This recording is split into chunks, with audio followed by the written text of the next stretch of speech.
ለ18 ዓመት ያክል ያላገኘቿን ልጇን እንግዲህ ሰላምዬ ዛሬ ላይ ዳጣ መሆኗን ስታውቅና እንዲሁም ራሷን ስታነበረ ወደ ሆስፒታል አቶ ደረጀ ወሰዳት። አቶ ደረጀም ከወሰዳት በኋላ አሁንም ድጋሜ ቃል አስገብቷታል፣ በልጁ አስምሏታል። እሱ ምንድን ነው ዳጣ ልጇ እንደሆነች እንዳትነግራትና እናቷ እሷ እንደሆነች እንዳታወራት ቃል ግቢልኝ፣ እኔ ሁሉን ነገር በጊዜው ሁሉን ነገር እነግራቸዋለሁ ለሚስቶቼ ለልጆቼ፣ ስለዚህ አንቺ እንዳትናገሪ እባክሽን የእስከዛሬ ድረስ ገነባ የነበረውን ትዳር እንዳታፈርሽልኝ፣ በአንድ ቀን ስህተት ብዙ ነገሮችን ለ18 ያክል ስጸጸት ኖር ያለው ከዚህ በኋላ ደግሞ እስከ 18 ድረስ ዓመት ድረስ ትዳርን የገነባውትን ድጋሚ እንዲፈርስ አልፈልግም ሲልም አቶ ደረጀ ይናገራሉ። ዳጣ በስተመጨረሻም እናቷ ሰላም መሆኑ ይፋ ሆነ ማለት ነው። ዳጣ እውነቱን እንድታውቅልን ሁላችንም እንፈልጋለን። እስከ ዛሬ ድረስ እንግዲህ ስትጠብቃ ስትጓጓላት ልጇ በህይወት ትኑር አትኖር ሳታውቅ ብዙ ነገሮችን ስትለፋ የኖረቿ ወይም ደግሞ ልጇን ስትጠብቅ የነበረችዋ ሰላምዬ ዛሬ ላይ አብራት እስከ ብዙ ዓመት ጊዜ ብዙ ወራቶች ጊዜ እቤቷ አብራ ነበረች። እሱም እንግዲህ እንዴት አስቻለ? ምን አይነት ሰው ብትሆን ነው ልጅ አብራኝ እያለች እና እዚህ ቤት መሆኗን እያወቅ እንዴት ዝም ትለኛለህ? እንዴት ምን አይነት ሳንጀት ቢኖረ ነው ስትልም አቶ ደረጀን ተነግሯል። አቶ ደረጀም ደግሞ እኔም እኮ ወደጅ አይደለም ምንድን ነው ማትረጅኝ? እሱ ምንድን ነው እኔም እስከ ዛሬ ድረስ እኮ ለ18 ያክል በአንድ ቀን ስህተት በጣም ስጸጸትና ልጄ የትዳ ነው ሞታ ይሆን በእኔ የተነሳ ብዙ ነገር ይሆን አንቺን እያየው ብዙ ነገር ስበደልና ብዙ ነገሮችን ሲሆን ሆኛለሁኝ። እኔስ ለምንድን ነው የማታዝንልኝ? እኔስ ቆም የሚሄድ ሰው መስልሻለሁ እንዴ? ሲልም ለሰላም ይናገራል። ሰላም ግን ስሜቷንና ንዴቷን ዋጥ በማድረግ እንግዲህ አሁን ላይ ምንም አላደርግም፣ ምንም ነገር አልገባኝም ስትልም ተናግራለች። እንግዲህ ሰላምዬም ለመጀመሪያ እኮ እዚህ ቤት ስትመጣ ልቤ ነግሮ የነበረ ማለትም የእናትነት ስሜትን ሰምቶ ነበር። እንዴት ልጅ መሆኗን እንዴት አላወቅኩም? ለምን ስናልጠይኳት እኔ እኮ እናት ነኝ ልጅም እየፈለገብኝ ነው፣ በብዙ ዓመት እኮ ጠፍታብኝ ነበር ብዬ አለመናገሬ ለምንድን ነው ዝም ያልኳት? እኔ እኮ መጀመሪያ እዚህ ቤት ስትመጣ የልጅነት ስሜት ተሰምቶ ነበረ፣ ማለት የልጅ እንደሆነች አውቄ ነበር፣ ነገር ግን ዝም ያልኩበት ምክንያት አላውቅም ስትልም ተናግራለች። ሰላም የእውነት በጣም ያስለቀሰችኝ ያሳዘነችኝ። በስተ መጨረሻም እንግዲህ አብጌ እውነቱን ልታፍረጠርጠው ነው። አንድ ቀን ምስጢር እንግዲህ ማወቋ አይቀርም። ዳጣም እንግዲህ አሁን ላይ ደስ የምትልበት ቀን መጥቷል ማለት ነው። እናቷ ሰላም መሆኗን ስታውቅ ምን አይነት ስሜት እንደሚሰማት አላቅም። ሰላምዬ ግን በጣም ነው ያሳዘነችኝ፣ በጣም ነው ያስለቀሰችኝ። የእውነት ቪዲዮዋቸውን ሳይ ስመለከት እንደ ድራማ ሳይሆን እውነተኛ የህይወት ታሪክ እውነተኛ ታሪክ የያዘ እናትና ልጅ ለብዙ ዓመታት ተለያይተው ምን ብለው አሁን ላይ በቃ ሲገናኙ የሆነ ነገር ሲያደርጉ በጣም ከባድ ነው የእውነት። አንዳንድ ጊዜ ስደት ዓለም ላይ ሄደን ምንም እንኳን እናታችን አባታችን ዘመዶቻችን ብናቃቸውም ነገር ግን ደግሞ ብዙ ዓመት ተቀምጠን አገር ቤት ስንገባ እንደዚህ አይነት ስሜት ነው የሚሰማውና ማለትም ልቅሶም ናፍቆቱም ስላለ በቃ የዛ አይነት ስሜት ነው። ሰላምም እንግዲህ ምንም እንኳን ቃል ገብታ ቢሆንም ነገር ግን የልጇን ማየት አይኗን ማየት እንዴት ናፍቃት እንደነበረ ከሆስፒታል ስትመጣ እሷና እሷ ብቻ ነው የምታውቀው ስሜትን። እናትነት ማለት በጣም ከባድ ነው። እናትነት ማለት ብዙ መስዋዕት መክፈል ነው። እስከ ዛሬ ድረስ ሳታገባ ትዳር ሳትይዝ ልጅ ሳትወልድ ጠብቃታለች። እሷን በመጠበቅ እንደ ሰራተኝነት ሆና ልጇን የምትጠባበቀው ሰላም ዛሬ ላይ ግን የገዛ ልጇ አጠገቧ ሆና እንዲሁም ደግሞ እናት ናፍቋት፣ ቤተሰብ ናፍቋት፣ ጸጉር ማደባበስ ናፍቋት፣ እናቴ በማለት ይሄ እናትነትን የሚለውን ቃላት ናፍቋት ልጄ የሚላት ሰው አታ ሰላምዬ ማንም ቤተሰብ የላትም ከሰራተኞቿ ወይም ደግሞ ከአሰሪዎቿ ልጆች እና ከአሰሪዎቿ ውጭ ማለት ነው። እንግዲህ የዛ ባሏ ወይም ደግሞ ደፍሮ ያስወለዳት አቶ ደረጀ አሁን ላይ እንደ ሰራተኛ ሆና እቤት ቢያስቀምጣትም ነገር ግን አንድ ቀን ልጄ እዚህ ቤት ልጄ ወይም ደግሞ አባቴ ቤተሰቦች የት ናቸው ብላ መምጣቱ አይቀርም በማለት ስትጠባበቃቸው ኖራ ነበረ። ያለችው ደርሶ ዛሬ ላይ እንግዲህ ልጇ ዳጣ ሰላም ልጇ መሆኗን ስታውቅ ሰላም ራሷን ስታ ነበር የወደቀችው። አቢጌ እንግዲህ እንደተለመደው ለምንድን ነው ሆስፒታል የገባችው? አባዬ እኮ ነበረ። ለምንድን ነው አባዬ ማለት ምን ሰምታ ነው ሆስፒታል የገባችው? እራሷስ ምን ሆና ነው የሳተችው? እያለ ነገር መፈልፈሏን አላቆመችም። አንድ ባንድ እንግዲህ ለእናቷ ወይዘሮ ማርታ ሁሉን ነገር ለመናገር አንዳንድ እያለች ጥርጣሬ ውስጥ እንድታስገባ ትወስናለች። ነገር ግን ናታንም በጣም መልካም ሰውና የተማረ ሰው ስለሆነ አንድ ነገር በሌላ አይነት አነጋገር በመምሰል እንግዲህ የእሷን ታሪክ ነግሯት ነበረ።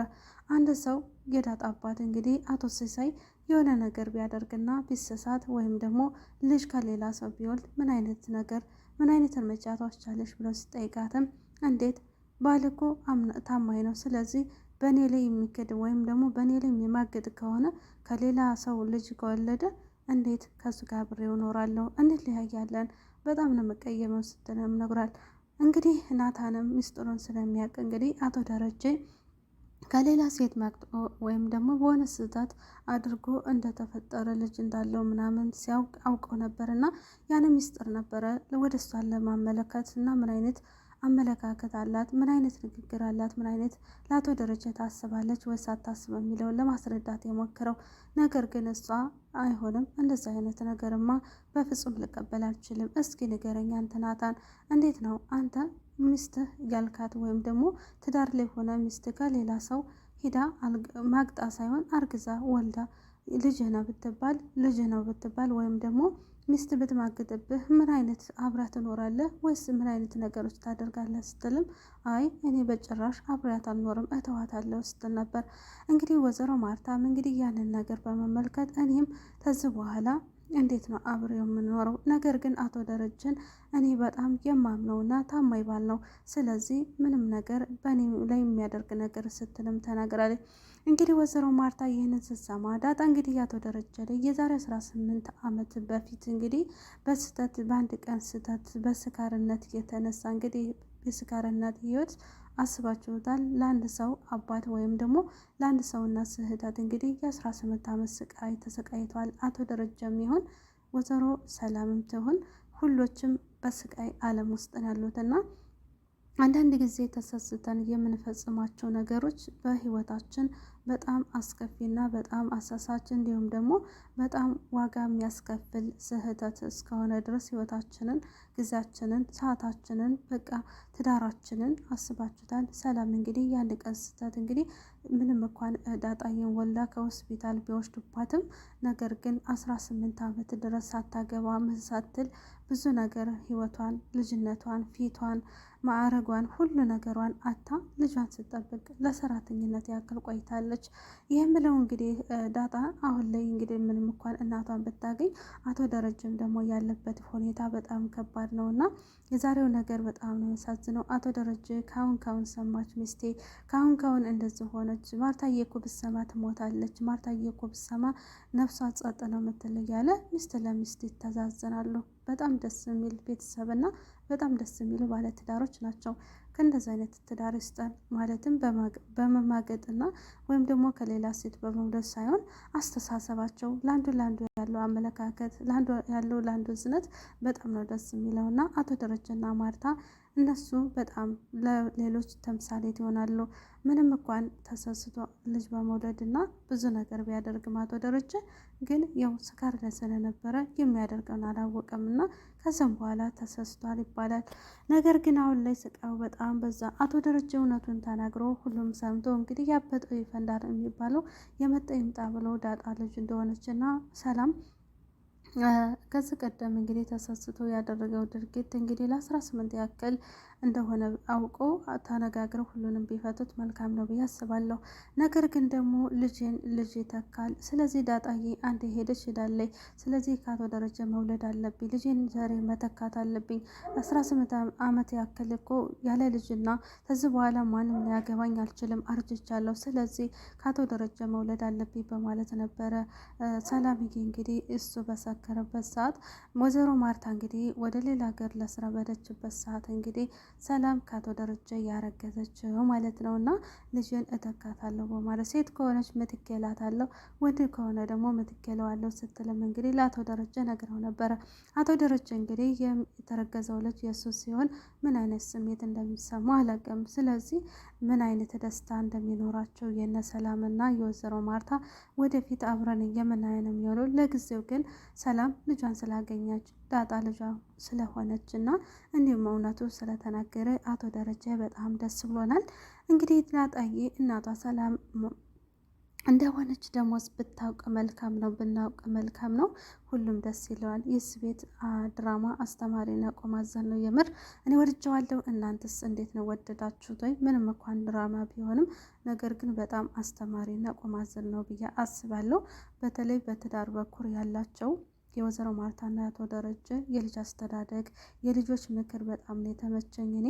እናንተስ ምን ተመቻችሁ? ብዙ ነገር ያስተምራል። ነገር ግን ደግሞ አንዳንድ ጊዜ መስማት ለራሳችን ጥቅም ነው ብዬ አምናለሁ። አቶ ደረጀ ተሰቃየ ማለት ነው። በነገራችን ላይ ካሁን ማርታ አወቀች፣ ታሁን ሰላም አዋረደች በማለት ተፋጠዋል። ምን አይነት አመለካከት ይኖራቸዋል? ወይዘሮ ማርታ ምን ሆነች ነው ዳጣ ላይ የምታፈጭ ብላ ጥርጣሬ ውስጥ ትገባና ሁሉን ነገር ታፈርጠዋለች ወይስ አተፈርጠው የሚለው በቀጣይ ቪዲዮ ነው የምናየው። እንግዲህ ዳጣዬ እናቷ ማወቅ አለባት ሰላም እንደሆነች ብዬ አምናለሁ። ለቤት አዲስ ሲሆናችሁ እንደተለመደው ላይክ፣ ሸር፣ ሰብስክራይብ እያደረጋችሁ አበረታቱ። ዳጣ ድራማ በጣም አሪፍና ተወዳጅ ነው። ሁላችሁም ሼር በማድረግ ተባበሩኝ እላለሁ። ሁላችሁም ባይ ባይ።